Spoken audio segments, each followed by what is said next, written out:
I had always enjoyed the thrill of a late-night drive, the solitude of the empty road, and the soft hum of the engine.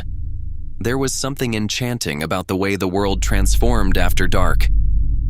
But that fateful night, my love for those solitary drives turned into a nightmare I would never forget. It was a moonless night, and the darkness pressed in on all sides, leaving me with only the narrow cone of my car's headlights to pierce the abyss. The radio played softly in the background, filling the silence with haunting melodies that echoed the emptiness of the road. I was driving through a desolate stretch of highway, miles away from the nearest town. There was an eerie stillness in the air, a sense that I was the only living soul for miles. The journey had started like any other. I had decided to visit my parents in the countryside, and since I was running late, I had to take the shortcut through this desolate highway. The road seemed to stretch on forever, cutting through a dense forest on both sides.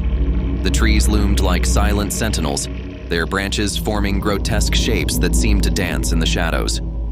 It was a place that felt untouched by time, and that night it was a place that felt untouched by life. As I continued down the road, I noticed a figure in the distance. It was a hitchhiker standing on the shoulder of the road with a thumb outstretched. I hesitated, thinking of all the horror stories I'd heard about picking up strangers in the middle of the night, but something about the lonely figure tugged at my conscience, and I decided to stop. I pulled over, and the hitchhiker approached the car. He was a tall man with a disheveled appearance, wearing a tattered coat that billowed in the wind. His face was obscured by the darkness, but his voice had an unsettling quality, a raspy whisper that sent a shiver down my spine. "Thank you," he said as he climbed into the passenger seat. His voice was filled with an unplaceable accent, a strange amalgamation of foreign languages that made me uncomfortable. I tried to make small talk, but he was evasive, answering in cryptic phrases and vague responses. As we continued down the road, the sense of unease grew. I couldn't help but feel that something was terribly wrong. I stole glances at the man in the passenger seat, but his features remained hidden in the shadows. I tried to tell myself that I was just being paranoid, that I had picked up a harmless stranger, but the feeling of dread lingered. A sudden chill filled the car, and the hitchhiker muttered something under his breath. He pulled a small, tattered book from his coat pocket and began to leaf through its pages. The eerie silence of the forest outside was only broken by the soft rustling of the book's pages. I strained to see what he was reading, but the text was in a language I couldn't recognize, filled with strange symbols and diagrams. "Where are we headed?" I asked, trying to break the silence.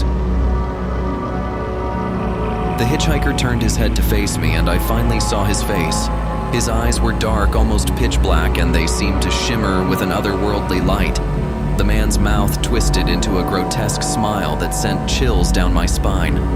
"We're going to a place you can't even imagine," he said, his voice now a sinister hiss. "A place beyond the realm of the living, a place where your worst nightmares come to life." My heart raced, and I felt a primal fear take hold of me. I slammed on the brakes, bringing the car to a screeching halt. The hitchhiker didn't protest. He simply opened the car door and stepped out into the darkness. As he walked away, he turned to face me one last time, his eyes gleaming with malevolence. "You can't escape what's coming," he whispered, and then he disappeared into the night. I wasted no time in speeding away from that forsaken spot, my heart pounding in my chest. The hitchhiker's words haunted me, and I couldn't shake the feeling that I had narrowly escaped something unimaginable. The rest of the drive was a blur, the miles passing by in a disorienting haze. I finally reached my parents' house, but I couldn't find solace in the warmth of their presence. I was consumed by the fear of what I had encountered on that desolate road. Days turned into weeks, and I couldn't escape the feeling that something had attached itself to me that night. I saw shadowy figures out of the corner of my eye, heard eerie whispers in the dead of night, and felt a presence that I couldn't explain. My once beloved late-night drives were now my greatest source of dread. I tried to tell myself that it was all in my head, that I had let fear and paranoia take control.